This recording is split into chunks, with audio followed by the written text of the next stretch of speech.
And I'm proud to be a Turmerican, where at least I know I'm... Whoa.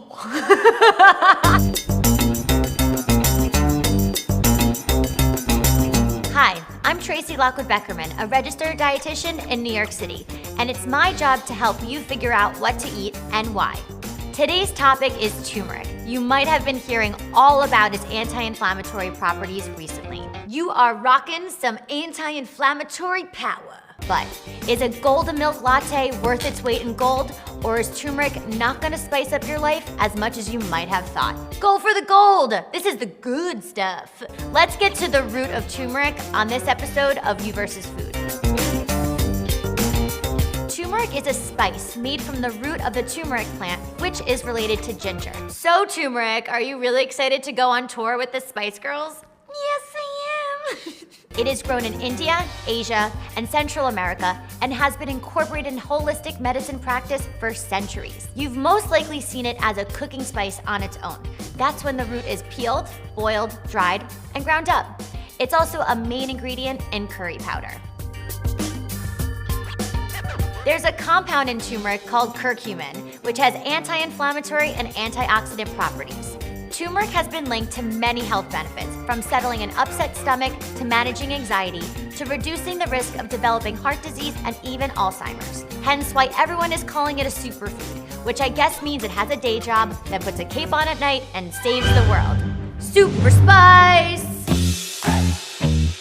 A good amount of research has actually been done on this little guy. There have been randomized control trials investigating the benefits of turmeric, which is considered the gold standard of research. Takeaways were predominantly inconclusive, but turmeric actually does look promising for anti-inflammatory effects and can even help relieve soreness after a hard workout. So, crush those squats and have a turmeric-infused meal after. I know you may think you're all that, but you stain everything. Here's the key to getting the most out of turmeric. Pair it with black pepper. Curcumin isn't easily absorbed on its own, but when you add black pepper to the mix, the pepperine compound in black pepper blocks your liver from filtering and getting rid of that turmeric too fast. That means you'll be able to get more of those benefits of turmeric in your system for longer. Turmeric and black pepper, name a more iconic duo. I'll wait. Also, curcumin is fat-soluble, meaning you should eat some fat with it to properly absorb. My favorite ways of getting turmeric: coat walnuts with turmeric and black pepper and toast them in a pan, sprinkle some turmeric and black pepper on your eggs, or mix that same delicious combo in your avocado mash.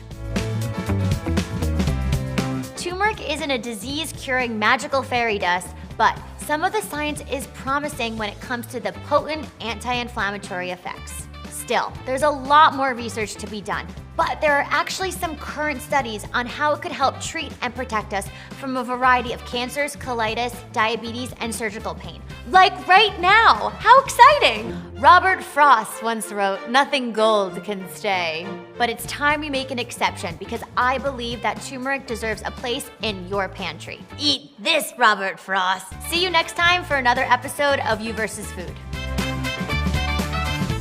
Subscribe to Well+Good's YouTube channel for more episodes of You vs. Food. Like right now, over here, you could do it. It's a turmerical that we're done with this one.